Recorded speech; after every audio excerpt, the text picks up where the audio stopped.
Rabbi Wolicki, you're with us this morning to walk us through exactly where you think this thing stands. You're one of the most reasonable guys. Obviously, you have a point of view, as all of us do, but just walk us through, in your wisdom, exactly where are we on this interim deal to get to a broader deal, and more importantly, where are we in this war, sir?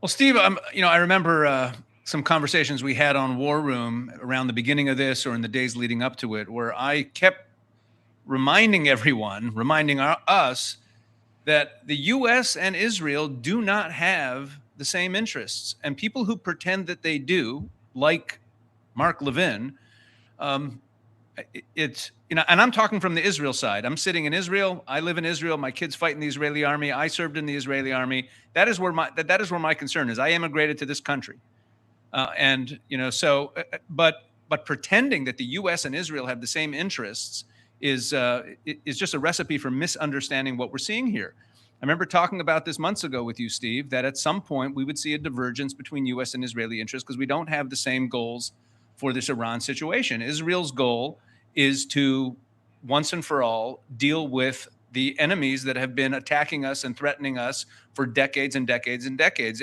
Almost every problem that Israel deals with has been funded by the Iranian regime, whether it's Hamas or Hezbollah or the Iranians themselves or the Assad regime before they fell. That was, it was what we call the Ring of Fire, the Houthis in Yemen as well. Israel wants to defeat our enemies. The United States wants to make sure that, I guess, what is in the best interest of the United States is determined by the president of the United States, by the commander in chief. And if he determines that the best thing for America is to open up the Straits of Hormuz and get a deal on the nuclear, and even if it leaves, Hezbollah in Lebanon, and if that's what the president determines is the best interest of the United States, so be it. But Israel's not in the deal.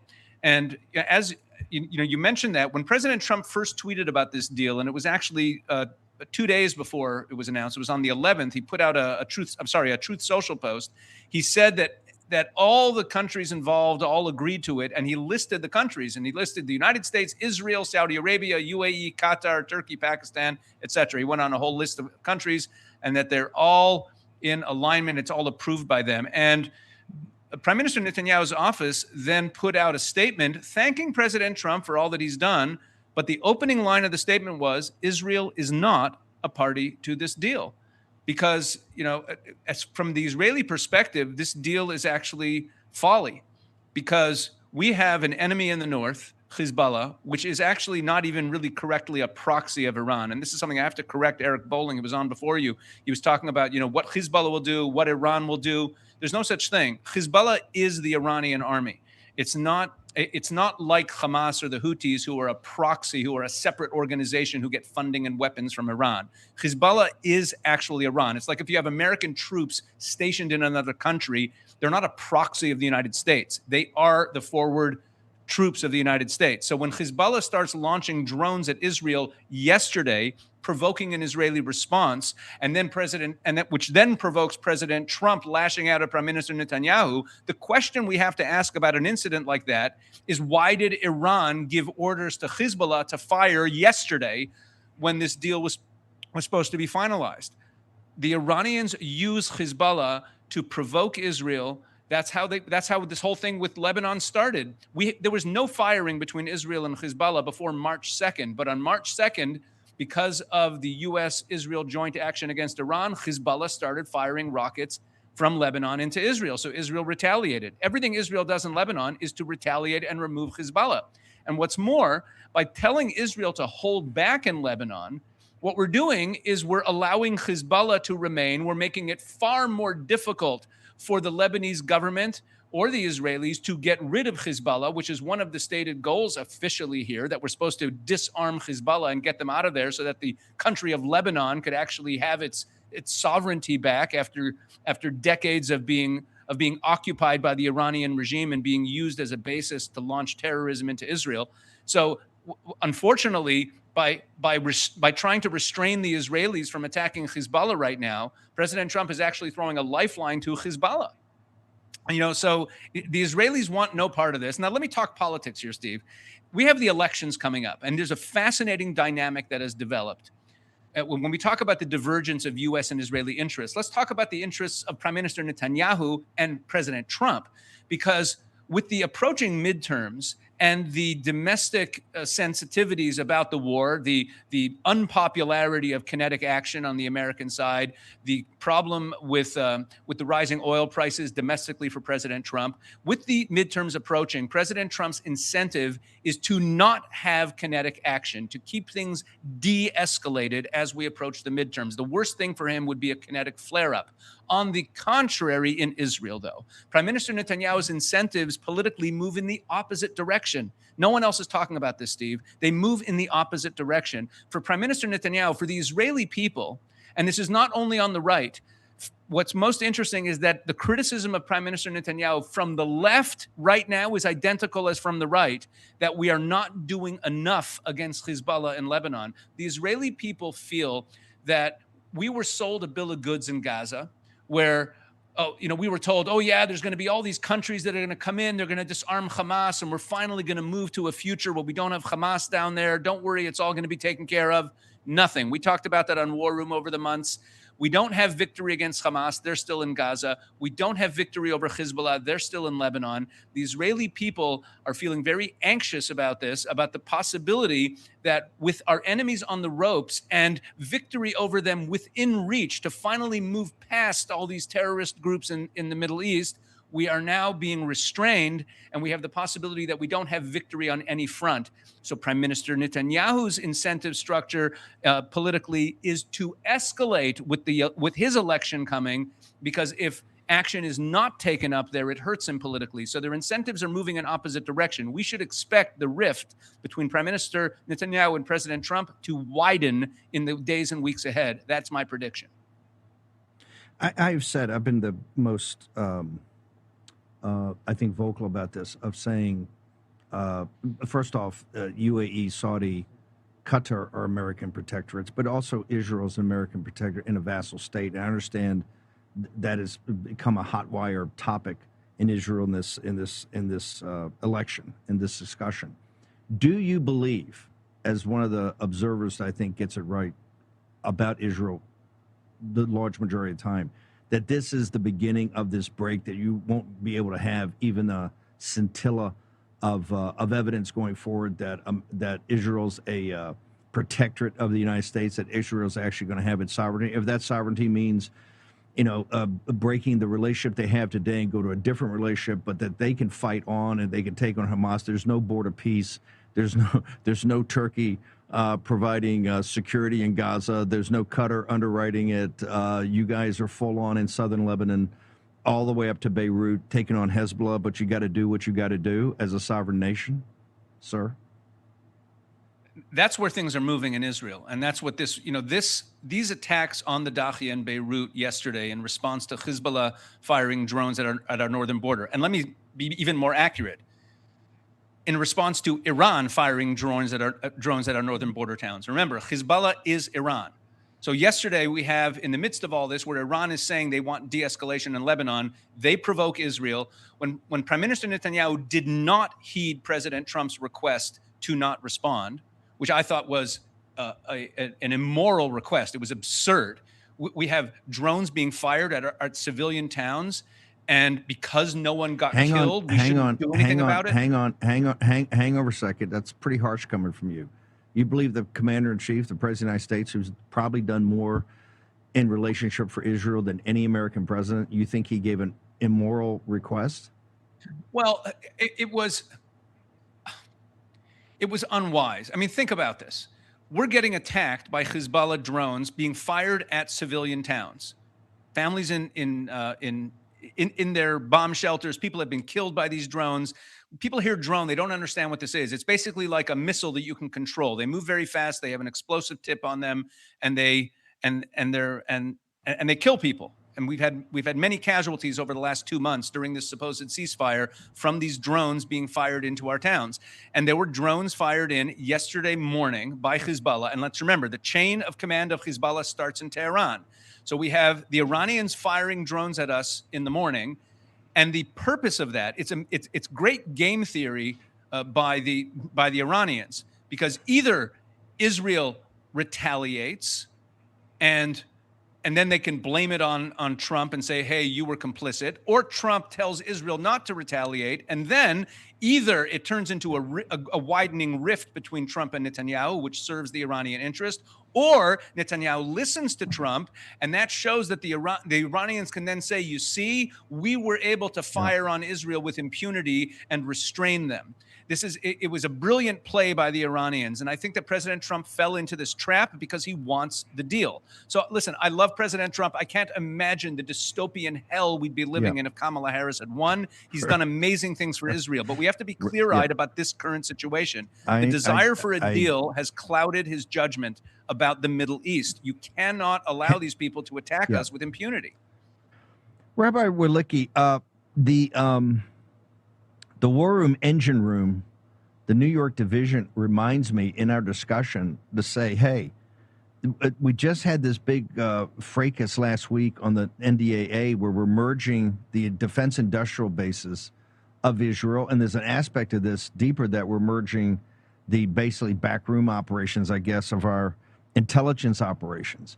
So institutionally, the United States and Israel are coming together more, which I adamantly oppose, but it's happening, right? And we're trying to stop it, but it's happening.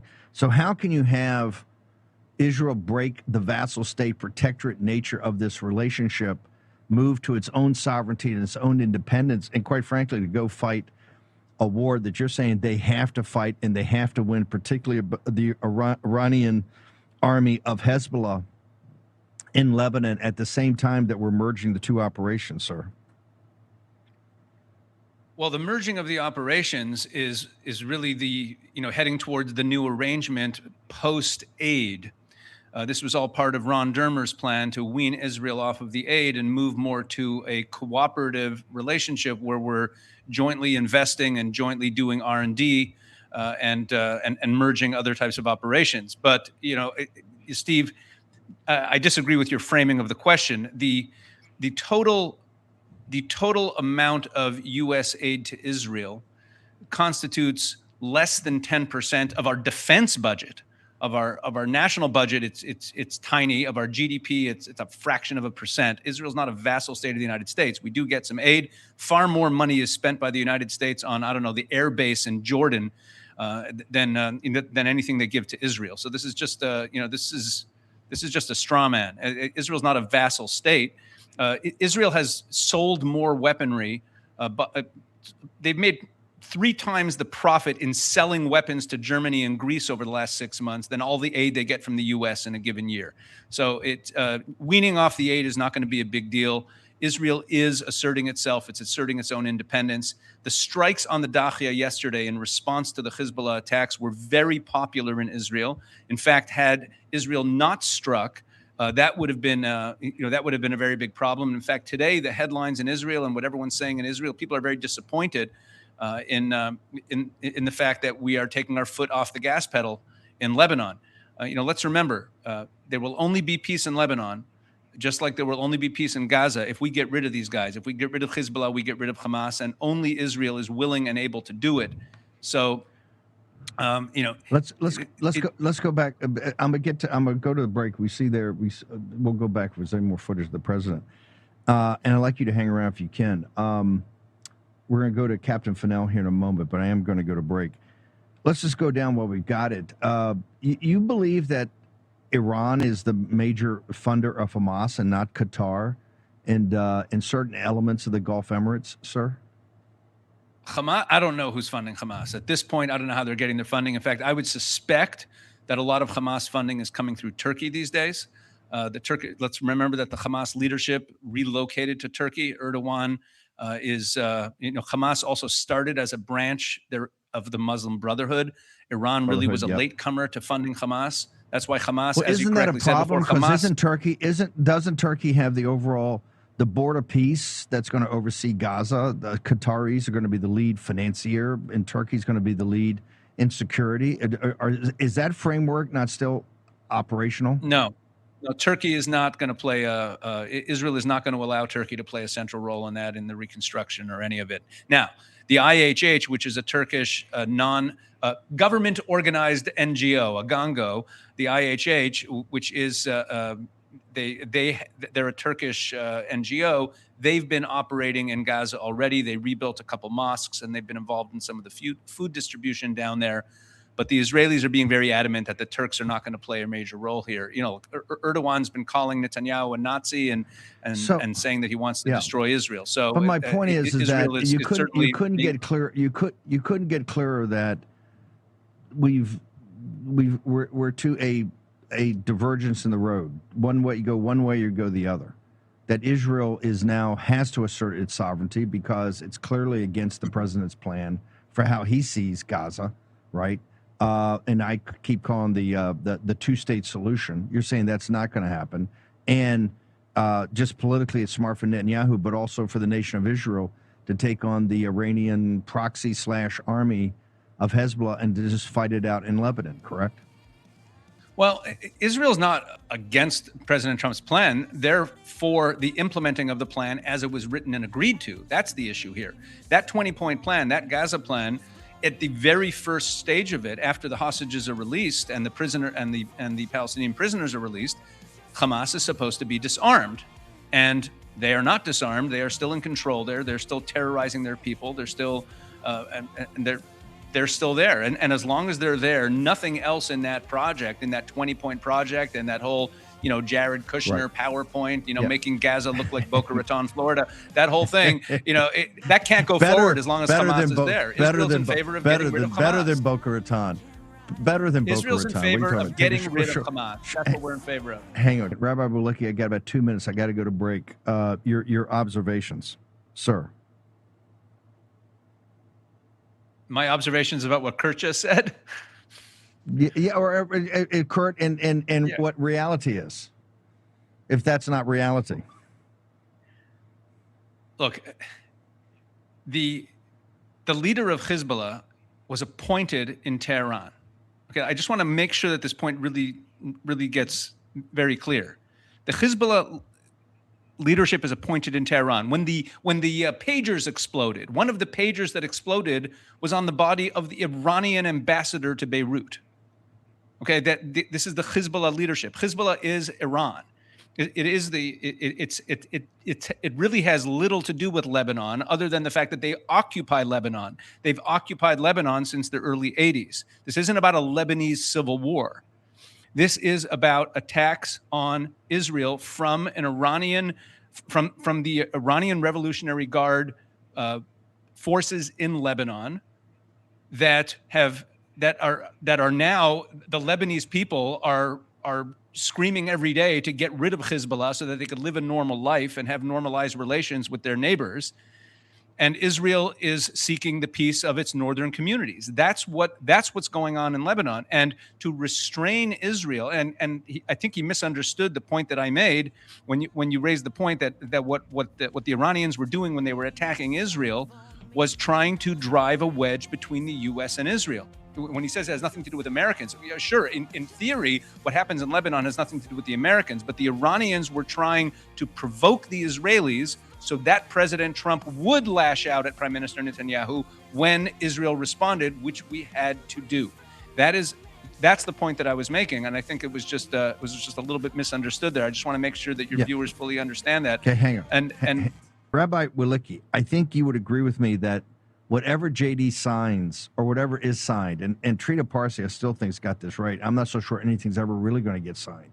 But what President Trump has structured here is not going to be a signing like on the battleship Missouri in Tokyo Harbor on September 5th of 1945, correct? Why is that? And why are the Persians, and we got to be blunt about this, their media, they're mocking us right now. They say this is a capitulation of the Zionist American empire, sir.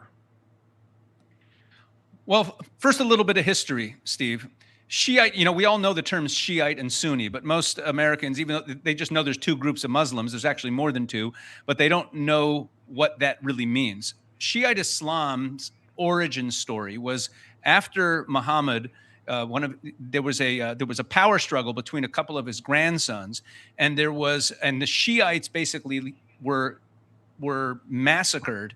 The first Shiites, they were founded by this Imam Ibn Ali, and And there was this battle at Karbala that they lost.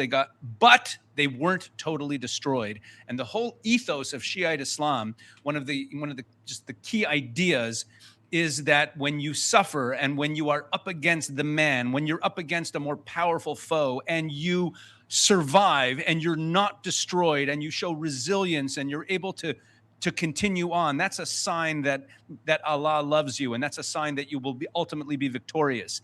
They view their very survival as victory. But more than that, if you go back to February 28th, when President Trump stood before the nation, he gave an 8-minute speech laying out the objectives of this war. And he laid out 4 objectives. He said, we're going to destroy their Navy. We're going to destroy their ballistic missile capability. We will destroy their proxy network, or their ability to fund the proxies. And we'll make sure that they no longer have an ability to have a nuclear weapon. And then later in the speech, he said to the Islamic Revolutionary Guard Corps, to the IRGC, I say, lay down your weapons or face certain death. And then he turned to the Iranian people in that speech, and he ended off the speech by saying, the hour of your freedom is at hand. Very soon you will be able to take your government back. We're going to create those conditions for you. Now, the Iranian regime, when they saw that speech, get yourself into their heads. What are they thinking? How are we going to survive this onslaught of the Israelis and the Americans? They know that they're not a more powerful military.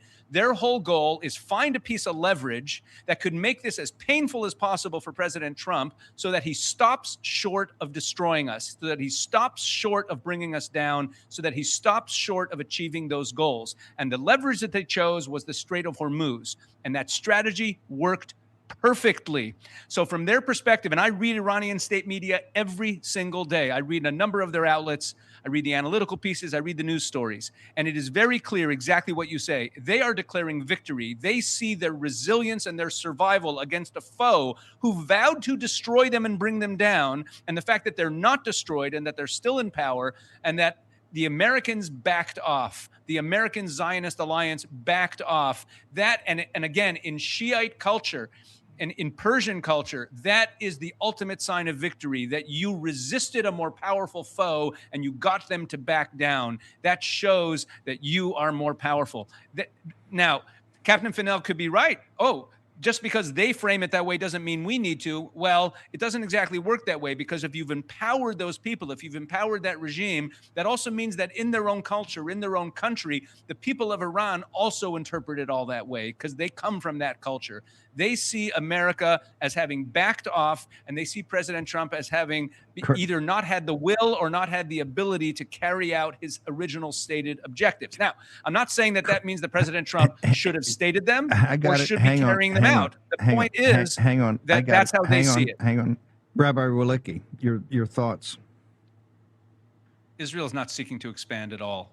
Israel come on, that's what's going on in Lebanon. Hang on. Rabbi Wolicki, what is going on in Lebanon? The Greater Israel Project. The Greater Israel Project is a figment of your imagination. There's no such thing as the Greater Israel Project. Israel seeks to defend its borders, and every single citizen of Israel, it's unbelievable. The only country in the world that has ever surrendered land for peace multiple times is now getting accused of wanting to expand itself. Israel wants to secure its borders. If Hezbollah did not set up tunnels and rocket launchers and militias along our northern border and started shelling our northern communities relentlessly, Israel would never set foot in Lebanon. And the day that Hezbollah is removed from Lebanon, Israel will withdraw every single boot on the ground from Lebanon. No one in Israel has any desire to own any piece of Lebanon or any piece of Syria. Frankly, we tried to give the Gaza Strip back to Egypt when we returned the Sinai to them. They refused to take it. Look, Israel doesn't want to expand its borders. Israel wants to defend its borders. And unfortunately, when you have these militias that set up right on our border and start firing at our civilians, we need to go in and do something about it when the sovereign nation, Lebanon in this case, does nothing about it. There's no, this is just... We'll get into this daily. Hang on. We're going to wrap up now, but would you agree that Israel, to do what you just said about Hezbollah, Israel will end up doing that on their own? That it's pretty obvious the United States has no real interest in furthering that if you guys want to do it, you're not a vassal state, you're not a protectorate, you're your own sovereign nation, that if that has to happen, as you said, it has to happen, you guys will have to do that on your own? It's going to happen one way or another, because the Lebanese government does not really have the wherewithal. The Lebanese army is not as strong as Hezbollah, and there are elements in the Lebanese army that are actually aligned with Hezbollah. They're never going to disarm Hezbollah, even though they said they were going to. And the Israelis we're not going to tolerate these terrorists firing missiles and rockets into our communities in the north of Israel. So Israel is going to go clean it out. And once Hezbollah is actually gone, we'll be able to normalize relations with Lebanon. The only reason that Lebanese politicians ever, condemn Israel is because they're afraid of Hezbollah coming after them. The Lebanese people are increasingly in favor of peace deals with Israel because they want Hezbollah gone. But in your theory of the case, which is saying, hey, Bannon, you guys are wrong. You and Bolin keep saying Hezbollah is a proxy. It's not. It is a hardwired part of the Iranian army. In doing that, you guys will stay in a direct war with Iran, in a war that, if you're going to crush Hezbollah, will only expand? Not necessarily. It depends how the Iranians behave. For many of over the course of the last 47 years, or really Hezbollah has been around for about 43 years. Over the course of that time, Iran has not joined our skirmishes with Hezbollah most of the time. They did it last week, and they did it one other time over the last couple of years. They generally don't start firing from Iran, and they're getting desperate now because they see their grip on Lebanon slipping through their fingers, with Israel degrading Hezbollah every single day. Unfortunately, and this is what at the beginning of this conversation today, I said this, unfortunately, tying Israel's hands and saying, keep things quiet in Lebanon, stop attacking Hezbollah, it condemns the Lebanese people to continue to live under the thumb of Iran. And it means that Israel is being told that you cannot deal with an enemy that's firing rockets at you. None of those two things are intolerable. Yeah. We will have a much better relationship with our Lebanese neighbors if Israel's given a free hand to go in there and destroy Hezbollah, which no one else is willing to do. We've got a bolt. 30 seconds. Where do people get your content, sir? You can find me on YouTube at the Israel 365 News YouTube channel, or my own personal YouTube channel. I'm the only person in the world named Pesach Wolicki. Makes me easy to find. You could also find me at Israel365action.com, and my X is at Rabbi PW, and I have an author page at the Jerusalem Post at jpost.com.